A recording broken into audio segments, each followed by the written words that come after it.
Hello കുട്ടീസ്, welcome back to Xylem learning. It's me Anuratna, നിങ്ങളുടെ സ്വന്തം അനുമിസ് ആണ്. ഓക്കെ മക്കളെ, എല്ലാവരും നല്ല അടിപൊളിയായിട്ട് നിങ്ങളെ ക്രിസ്മസ് എക്സാമിന്റെ ക്വസ്റ്റ്യൻസുകൾ ഇങ്ങനെ സെർച്ച് ചെയ്തുകൊണ്ടിരിക്കുകയായിരിക്കും അല്ലെ. അപ്പൊ ഇതിന് മുൻപേ ആയിട്ട് ഞാൻ ഒരുപാട് വീഡിയോസുകൾ ഇതിലിട്ടിട്ടുണ്ട്. കുഞ്ഞായിട്ടുള്ള ഷോർട്ട് വീഡിയോസ് ആണെങ്കിലും അതുപോലെ ഇത്തരത്തിലുള്ള കുഞ്ഞു ഷോർട്ട് അല്ലാത്ത ലോങ് വീഡിയോസ് ആണെങ്കിലും അതിലൊക്കെ നിങ്ങൾക്ക് എക്സാമിന് ചോദിക്കാൻ പോകുന്ന ചോദ്യങ്ങൾ മാത്രമേ ഞങ്ങൾ പരിചയപ്പെടുത്തിയിട്ടുള്ളൂ. അപ്പൊ എന്റെ മക്കൾ എന്ത് ചെയ്യണം, അത് വിട്ടുപോയിട്ടുള്ള കുഞ്ഞു വീഡിയോസുകൾ തപ്പിയെടുത്ത് കാണണം. നാളത്തെ എക്സാമിലേക്ക് നിങ്ങൾക്ക് അത് ഉപകാരപ്പെടും. സോ ഇപ്പൊ ബോർഡിൽ കാണുന്ന ക്വസ്റ്റ്യൻ വളരെ ഇമ്പോർട്ടന്റ് ആണ്. നമുക്ക് ആ ചോദ്യം ഒന്ന് വായിച്ചു നോക്കാം അല്ലെ. ചിത്രത്തിലെ വൃത്തത്തിന്റെ 1/3 ഭാഗം ഷെയ്ഡ് ചെയ്തിരിക്കുന്നു. നമ്മളോട് ചോദിച്ചത് ഷെയ്ഡ് ചെയ്യാത്തത് എത്ര ഭാഗമാണെന്നാണ് ചോദിച്ചത്. 1/3 part of a circle figure ഈ shaded and how much part is not shaded. അപ്പൊ നിങ്ങൾ ആദ്യം മനസ്സിലാക്കുക, ഒരു സർക്കിളിനെ 3 ഭാഗമാക്കി കഴിഞ്ഞാൽ അതില് ഈക്വൽ ആയിട്ടുള്ള 3 കഷ്ണമാക്കിയതിൽ ഒരു കഷ്ണമാണ് 1/3. ഇത് ഓരോ കഷ്ണവും 1/3 ആയിരിക്കും. സോ ഷെയ്ഡ് ചെയ്ത ആള് ആരാണ്? ഇയാളാണ്. ഷെയ്ഡ് ചെയ്യാത്ത 2 ഭാഗങ്ങളുണ്ട്. ആരൊക്കെയാണ്? 1/3 1/3. സോ ടോട്ടൽ എത്ര ഉണ്ടായിരിക്കും? 2/3 പീസ് ആയിരിക്കും ഷെയ്ഡ് ചെയ്യാത്ത ഭാഗം എന്ന് പറയുന്നത്. അപ്പൊ നമുക്ക് ഉത്തരം കിട്ടിയില്ലേ? എത്രയാണ്? 2/3.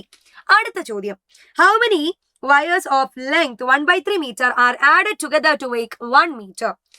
ഓക്കെ, 1/3 മീറ്റർ ഉള്ള എത്ര വയേഴ്സുകൾ കൂട്ടി വെച്ചാൽ നമുക്ക് 1 മീറ്റർ ആവും എന്നാണ് ചോദിച്ചത്. അപ്പൊ എന്റെ മക്കൾ ആദ്യമേ മനസ്സിലാക്കിക്കോളാം. നോക്കടാ, 1/3 പീസുകൾ നോക്കണേ. 1/3 പീസുകൾ 3 എണ്ണം ഉണ്ടെന്ന് വിചാരിച്ചോ. അപ്പൊ ഞാൻ എന്ത് ചെയ്തു? ഇത് ഒരുമിച്ച് ചേർത്ത് വെച്ചാൽ ഞാൻ എന്ത് ചെയ്യും? 3 കൂടെ ആഡ് ചെയ്യും അല്ലെ. 3 കൂടെ ആഡ് ചെയ്തു. അപ്പൊ ആഡ് ചെയ്താൽ നമുക്കറിയാം ഡിനോമിനേറ്റർ സെയിം ആണെങ്കിൽ എന്ത് ചെയ്യും? നമ്മൾ ആൻസറിലെ ഡിനോമിനേറ്റർ സെയിം ആണ്, ന്യൂമറേറ്റേഴ്സ് മാത്രം കൂട്ടിയാൽ മതി. സോ 3/3 = 1 എന്ന് കിട്ടിയിട്ടുണ്ടാവണം, 1 മീറ്റർ.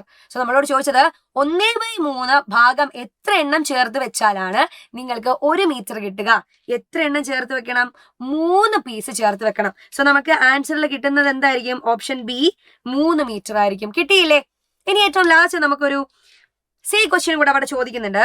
7 മീറ്റർ റിബൺ 4 പേർക്ക് തുല്യമായി വീതിച്ച് നൽകിയാൽ ഓരോരുത്തർക്കും എത്ര മീറ്റർ റിബൺ ലഭിക്കും?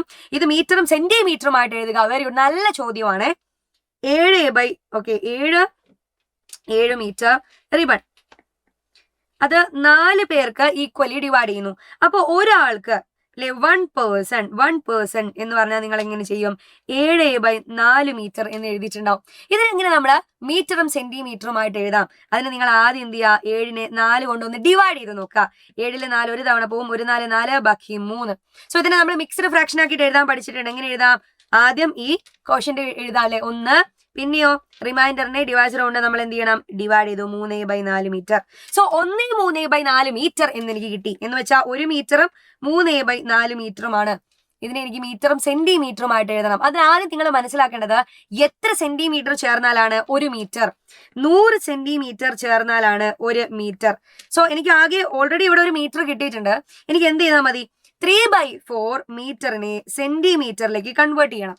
ഓൾറെഡി ഇവിടെ 1 മീറ്റർ കിട്ടിയിട്ടുണ്ട്. സോ 3/4 മീറ്ററിനെ സെന്റിമീറ്ററിലേക്ക് കൺവേർട്ട് ചെയ്യണം. ഇതേ നോക്കടാ, 1 മീറ്റർ എന്ന് പറഞ്ഞാൽ, ശ്രദ്ധിച്ചോ, 1 മീറ്റർ എന്ന് പറഞ്ഞാൽ 100 സെന്റിമീറ്റർ ആണ്. സോ 3/4 മീറ്റർ എന്ന് പറഞ്ഞാൽ എത്ര സെന്റിമീറ്റർ ആണെന്നുള്ളത് നിങ്ങൾ തന്നെ ചാറ്റ് ബോക്സിൽ എനിക്ക് ആൻസർ ആയിട്ട് പറഞ്ഞു തരണം. സോ ഇതുപോലുള്ള ക്വസ്റ്റ്യൻസുകൾ ഒരുപാട് ചോദിക്കുന്നുണ്ട്. എന്റെ മക്കൾ എന്ത് ചെയ്യുക? പഠിച്ചു വെച്ച് പോവുക. മറക്കണ്ട, നമ്മളെ എക്സാം നാളെയാണ് അല്ലെ.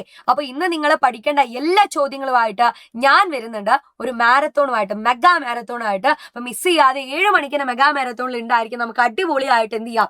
എക്സാമിന് വേണ്ട എല്ലാ കാര്യങ്ങളും പഠിച്ചെടുക്കാം. സോ ഫ്രണ്ട്സിനൊക്കെ അയച്ചു കൊടുക്കണം. സൈലം പറഞ്ഞത് ഇതുവരെ എക്സാമിന് വന്നിട്ടുള്ളൂ. അപ്പൊ എന്റെ മക്കൾ എന്ത് ചെയ്യുക? എല്ലാ ഫ്രണ്ട്സിനെ കൂട്ടി പഠിക്കാൻ ഒരുങ്ങി തന്നെ വന്നോളാം. നമുക്ക് ലൈവിൽ വെച്ച് കാണാം. Bye bye.